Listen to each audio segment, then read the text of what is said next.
Sure. Hello, how are you today? I'm fine. Great, great. So, we're going to start with some introductions. I am Jessica Campbell, and this is for my HR class. We're going to do an HR interview with an HR professional, and today we are with Miss Amy Campbell. Could you tell us a little bit about your job and what you do and how that Okay. relates to HR? No, I know that's a Uh, lot. Sorry, I was just throwing a lot at you. okay. Well, let's start with the company. The companies that I have is called Global Assessment and Consulting, and what we do are vocational evaluations and assessments for people who have disabilities. Um, as an HR consultant, my job is to employ uh, persons with the right, obviously, the education and the credentials to be able to conduct testing, standardized testing for students and adults. Usually, the range could be from 16 years old all the way up to 70, depending on what our contractors' needs are, because we are contracted services. Okay, that's great. Tell me a little bit more. Okay. Part of HR, of course, is hiring, and I really have to. We can hire people who don't have a college degree to do assessments, but they're usually supervised by what you call a certified disability management specialist or a certified rehabilitation counselor. And both those people have to have a minimum of bachelor's degree with several years of rehabilitation evaluation experience, or a master's degree level, with about a year or two experience. And what we're doing is we're actually administering tests. The test could be aptitude, personality, personal profile, reasonings, IQ. Um, some of them are critical thinking appraisals. All of this is to help the person determine what their capabilities are in terms of being able to go to school, and that is post high school, college. That could be training for a vocational certified, certificate program, or training for a degree program. And or if they are not able to go to school, then our responsibility is to let our vendors know this is what this person is able to do. They can get this type of training, this type of employment, and these are the kind of accommodations they're going to need. Now, when you start hiring people like that, it's best to hire people who have had some sort of social. I mean, even if you have the degree, you want to have worked in the social service field, so to speak, because the last thing you want is someone who doesn't know how to relate to people, especially people with disabilities, because a lot of the people we have autism. Um, they may have conditions like Asperger's or bipolar disorder, um, anger issues.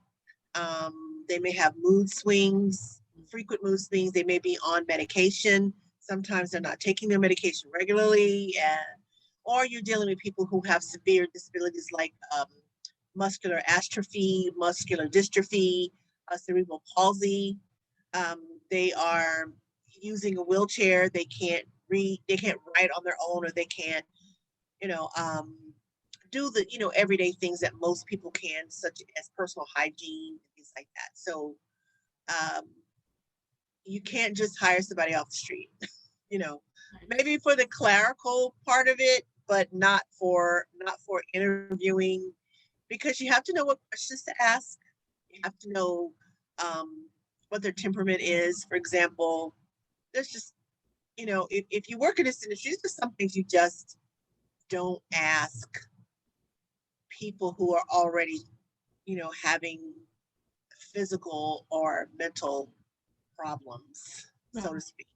So you have to be trained to do it. I mean, even if you've had a degree in a program, you still have to train with that agency. And our business comes from the state of Florida, vocational rehabilitation services. So they refer customers to us, and they have specific guidelines of what they're looking for. So we have to also have guidelines of what we're looking for when we are hiring. Tell me a little bit more about what goes into the process of hiring. What are you looking for, the recruitment process? What are markers telling you this is the right job for this person? They're not gonna, they're not gonna embarrass my company. They're gonna be good to my clients. What do you look for? Well, first thing first, if you get a resume, I mean, let's say you put your resume out on Indeed, Indeed.com, or you put your resume out in a local newspaper, classified, and you say, these are the jobs, person we're looking for. They have to have a master's degree level, have to have 2 years experience. They have to have the experience in the social service field. They don't necessarily have to have experience with testing people, because that's something that they can learn, but they have to have had some sort of professional experience with dealing in a social service or psychological social service field. Okay. So once we do that, of course, we gather the resumes, and of course, eliminating those people who don't have the qualifications, because the state requires us to have certain qualifications. I can't say, oh, that person's okay. I mean, they only have a 2-year degree, but they can still do that. Not necessarily. Okay. I am certified with the state, so I can supervise a person that doesn't have a college degree in the field, but they cannot sign off on reports. They cannot make the final decisions or recommendations that we're making, because in these reports, we're actually making recommendations on what kind of services that person can need. Because keep in mind that when we're making recommendations, it's not just about what kind of school you should go to, what kind of job you should get. It's about, this person, it looks like they're not taking their medication, or they seem to have problems with their vision. You recommend they see an eye doctor. They may say that they're having stomach problems. Then you may recommend that they go to see a doctor, because the state does pay for medical evaluations. We may say that they are experiencing severe depression or anxiety, and they may have not had a history of it. You may recommend that they have a psychological evaluation.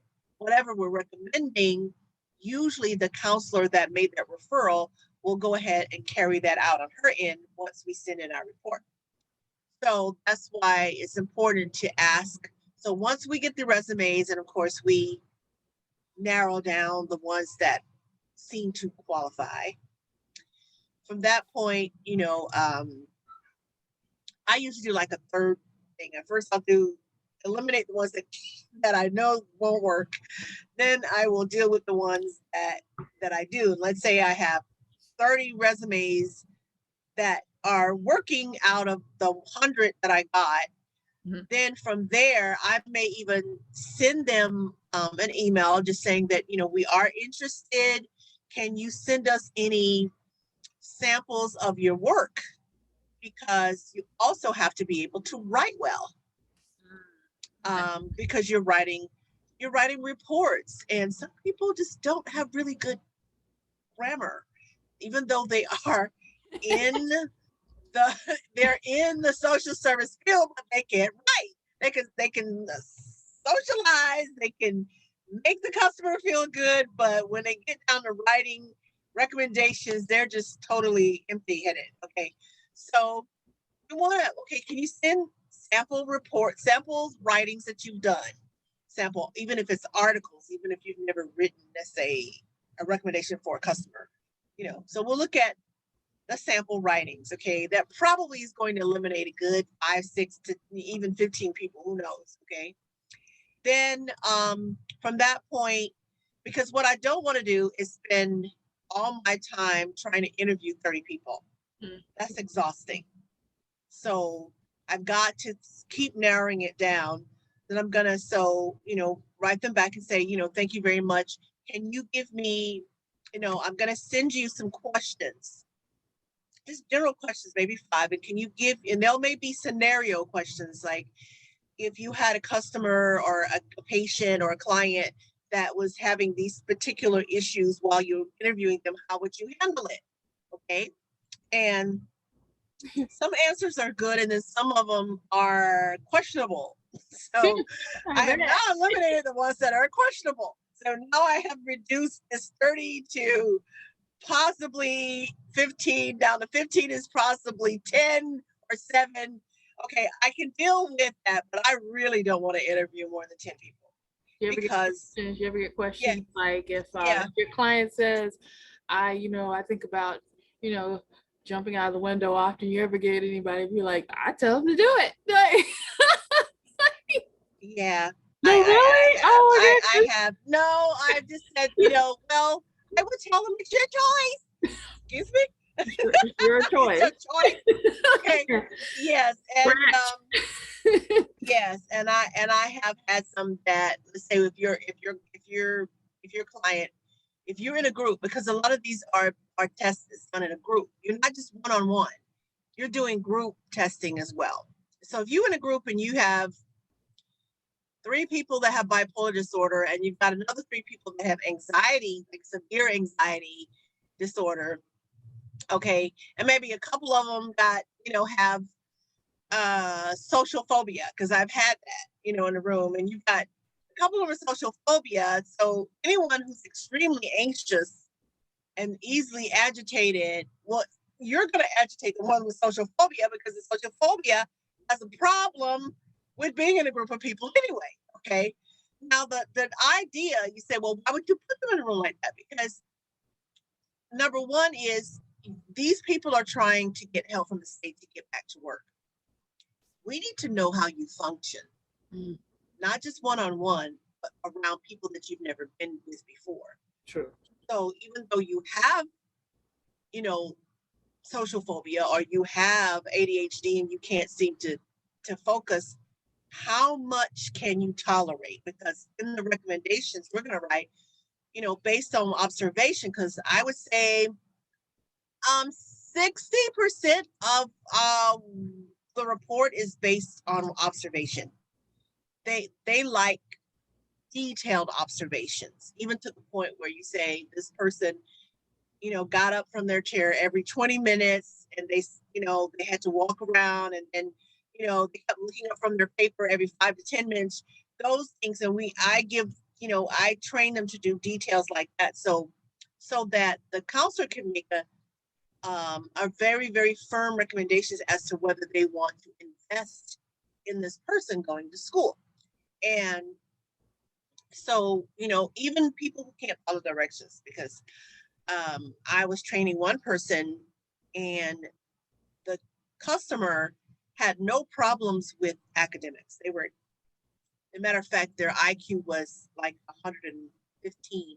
They're extremely smart. Problem was that they had a history of bipolar disorder and of severe anxiety at times.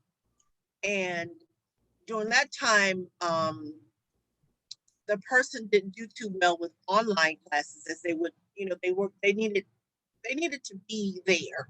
Some people just don't do online very well. So when we would give instructions, you'd say, okay, you can't start this one in the middle. You have to start this test at the beginning, and because it gets hard, even though we know you're smart, you have to. Well, she would always start it, she would look around and she'd see what she could do. She never was behind on anything, but she just did what she wanted to do when she wanted to do it. Mm-hmm. So when I wrote the recommendations, I can't recommend, even though I know you had no problem doing your work in college, you could probably ace all your classes for a 4-year degree, no problem, but you can't follow directions. And when you are going to classes and the instructor says, the paper has to be written. It has to be 700 words. It has to be indented, double spaced, 12 font, Yeah. and you're going to say, okay, this will do. She was kind of like, oh my God, this will do. You're going to flunk the class and you're going to say, I don't understand. This was a very well written paper. It was written well, you write well, but you didn't follow the details. Gotcha.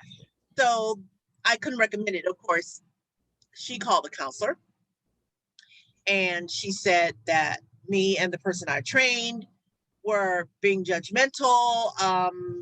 It had nothing to do with her scores. And then she finally, when she called me directly, the counselor, which is usually I don't accept calls like that, but the counselor told her, well, call her. So she called me and she was yelling about how I would not recommend that she go and pay for training. And then I explained to her why. And she said, well, I wasn't taking my medication at the time. And I need you to give me another chance. Well, if I give you another 5 hours of my time, they're not going to pay us for it. So you knew better. You knew that the doctor recommended that you stay on medication. You chose not to. And then when you go to the evaluation, then you're going to say, well, I wasn't taking my medication, but I'll take it and then I'll come back and let's just try it again. So those are things like that. So I have to ask the person who I'm a hire, how would you handle that? How would you, I've had some people say, oh, well, I would give it another chance. Okay, all right, if you're willing, that's going to be on you because I can't pay you for that. Mm-hmm. Because I hire people, most of the people that I hire are 1099s, which means that I don't take out taxes for you. And if I do hire you as a full or part-time, I'm certainly not going to approve for you to go back and test that person again because I would have to pay you. Now, if you sign a paper and says, I'll do it anyway, that's on you. So those are the kind of things, questions. And they're not, some of them are easy questions and some of them are hard questions, but the purpose is to not have to put all this training into a new person only to find out, after you put 3 weeks or a month's training into the person that they're just not going to work out. Yeah. So yeah. And then, because that's a lot of time, it's a lot of money. And then you could have put that into someone else who you knew would probably be a better candidate. I understand. Now, just for the record, I can't remember in the beginning if we talked about what is specifically your title in the company. I am actually like the executive manager. Yes, I am owner, but the most of the work as far as HR, I may because we do have a board that does help to make decisions. I am the primary person. When I get down to maybe 2 primary candidates, then I may ask board members to look at them and say, do you think this is a really good candidate for these are the 2 or 3 people that and then if they say, okay, well, who do you think is best for it? And I would say, well, of the 3, it's this person. Can you interview them or can you just talk to them? And sometimes I don't. Sometimes I just feel comfortable enough that I know that they are employable for us. And what do you like most about your job? Well, I like to see the outcome. I like to see when the customers come and they already have formed in their mind what to expect. They're not usually told much about that. They're just told by their counselor, okay, you have an appointment and you need to go if you want us to help you. And I like the outcome. I like to see once they started, sometimes they're nervous, sometimes they have a lack of confidence. Sometimes they have a whole new picture of what they think this is. And then at the end, when everything is done, and they see that they were able to do these wonderful assessments and get through them, and then they learn things even about themselves. Like if they take the personality test, and they'll learn things even about themselves. When they're done, they have usually a whole new different outlook of what this is. Because when you say the word test, people usually freeze. I do. They freeze up. They say, okay, you're going to meet with these people and they're going to give you tests. And the first thing is like you already have formed some negative thing in your head about tests. Even if you tell them that there's no pass or fail to this, this is just so we can assess, where you are and what you can do. That word test still rings up in their head. So as you begin to see the beginning and then you see the results of the end, I can't tell you how many times I've heard them say, oh, this was fun. Oh, I didn't know it was going to be like this. Oh, I mean, I really enjoyed it. I really got something out of it. Like, because, for example, I have my people administer what's called a 16 personality profile. It is 188 questions on that test. Phew. But it is probably the most thorough personality test that I have ever read. Because like some of the questions will say things like, when something upsets me, I get it over it quite soon. And it'll say A, true, C, false, and then B always has a question mark. So it means like, I think I'm in between on that, And some of the questions will say, because this is about how you think. It's not right or wrong answers. So it'll say questions like, people will stab you in the back to get ahead. And then you have to say, yeah, I believe that, or no, I don't. Those are the kind of questions that said, and it makes you think about who you are, how you really feel about that. Yeah, or I like the racy slapstick humor that people like to just say, like comedy, and people say some people don't like that, or I feel that when rules are given that they should be followed strictly, and then one will say A, hardly ever, and then C will say, oh, definitely, and so so those are the kind of questions they ask. And when they do it, at first when they look at it, like, oh my God, 180 questions, but then as they begin to go through it, they're like, oh, I said, I bet you found out more about yourself than you ever did before. And they say, yeah. What So about those are the things. What about in the HR field? What would you say you like most about that one? Not sure what you mean. You mean about just working in HR? Yeah, working in HR as far as like hiring, training. Okay, well, I'm a people person, so I like meeting people. I like seeing what people say they are, because you get all types. And work in this field if you are too sensitive, okay? Because you'll get some people that'll just they'll make you think that they are the sun and the moon rises and sets on them. I mean, they are the ultimate. They can do everything. They can do anything, anytime, anything. And then and that's not really the case, but that's some of it is, they're really trying to oversell themselves. Right. And then you've got others that they will say, oh, well, I'm not sure, but, and then they that they have experience, but then they lack self-confidence. I like to challenge them by asking them questions like, okay, well, what do you see yourself in 3 years? Mm-hmm. And you'll be surprised. The ones that try to really sell you on them, they'll say, oh, I see myself really, really diligently working with the company and helping the company do this, that, and the other. And you're thinking, okay. I do have another question to follow up with that. How on earth do you control your face? Because mine is an issue. I know you hear it all. Well, it's that's part of being HR. You have to be a really good actor.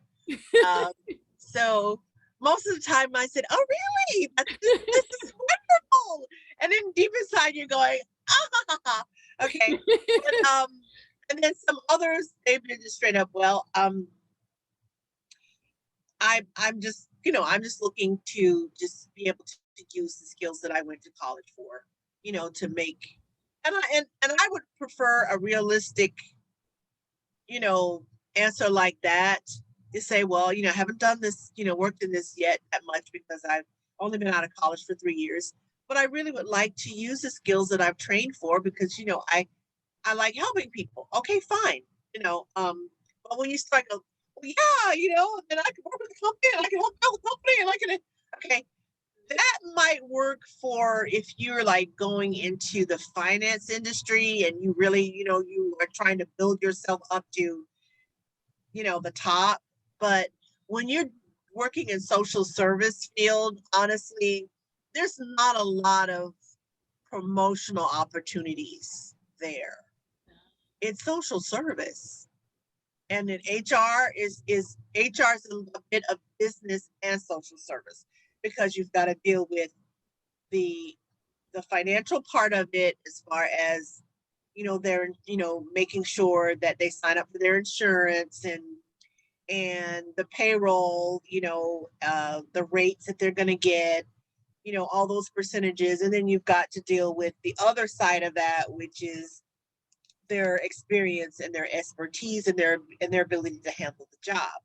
So, and then there's a complaint, then of course HR has to deal with the complaint. Usually it goes to the supervisor first, and then after the supervisor says, okay, this is too much for me to handle, then it goes to HR decides. HR is not supposed to be the one to hire and fire. That's like the management or the supervisor that is over them. But HR is responsible for helping to recruit the person to get them prepared for the position. Okay, and just a couple more questions, so bear with me. Just maybe about 2 more for you. What would you say the most challenging part is?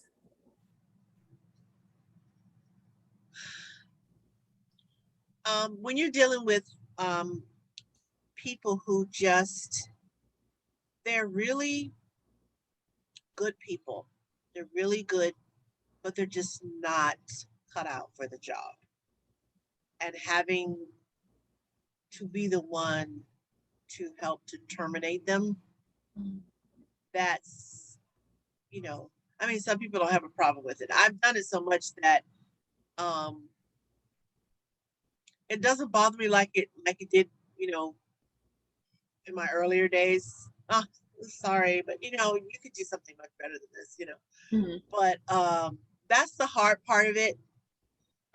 The other hard part for me is dealing with the because I have to, of course, submit profit and loss statements and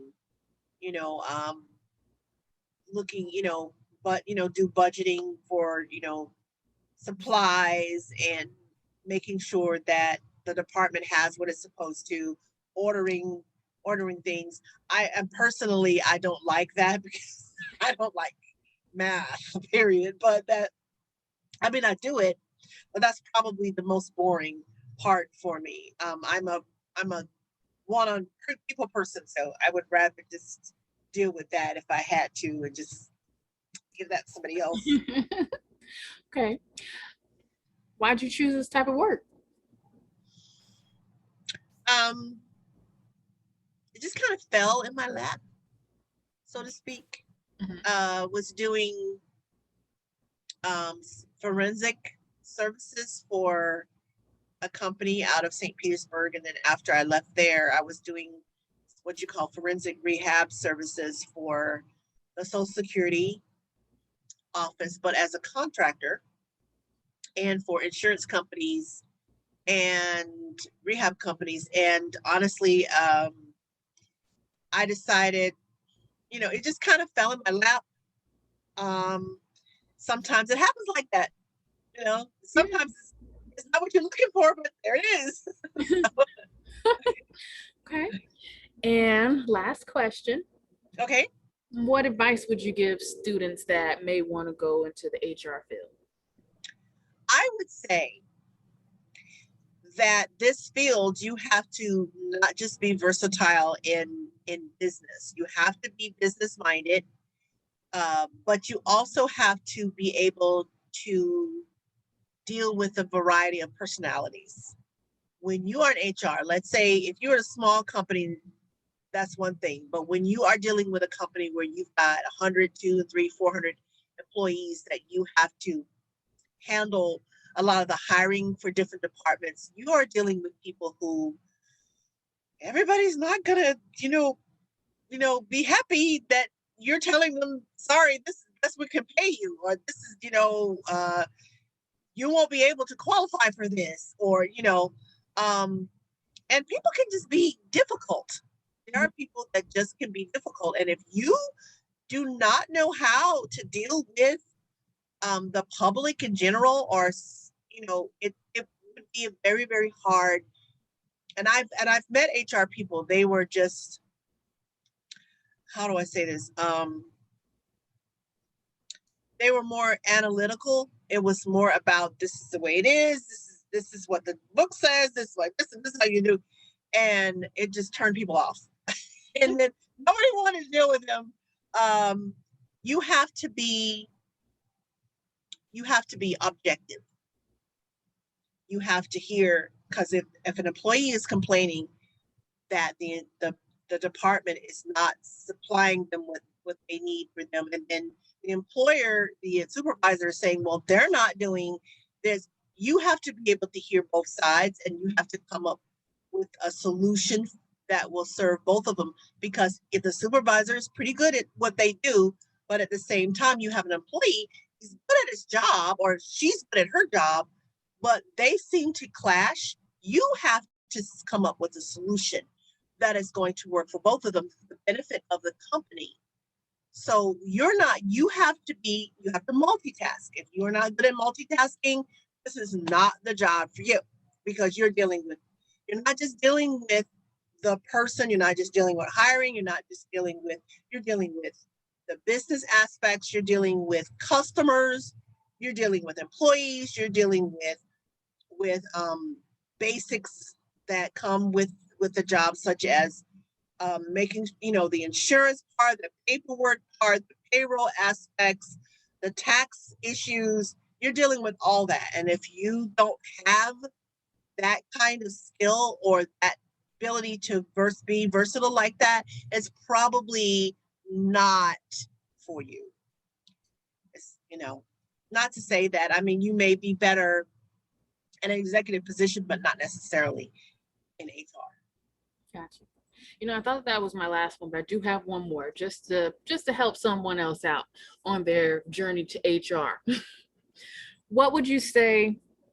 How do you, because it does seem like it's a lot. How do you keep work at work and home at home and not mix the two so you will be okay? Well, it doesn't happen overnight. So at first you find yourself getting behind, you're going to want to take your work home. The truth is. And if you're dealing with somebody that has complaints and felt like they weren't treated fairly, and you find yourself taking it home, thinking about how can I deal with this? How can I, rectify the situation? What do I need to do about this? It's a practice. It's a day-by-day practice where you start with leaving your paperwork home. Maybe you got to go in earlier than usual to catch up, or stay later, but you leave it home. You leave it at the office, and then when you come home, you find other outlets, whether it is, painting, doing art, or, some people go work out, some people go bike riding or swimming or watch a good movie, whatever it is to help you unload, that's what you do. Awesome. This has been perfect. Thank you so much for taking time out to have this interview with me. Sure. This has been great.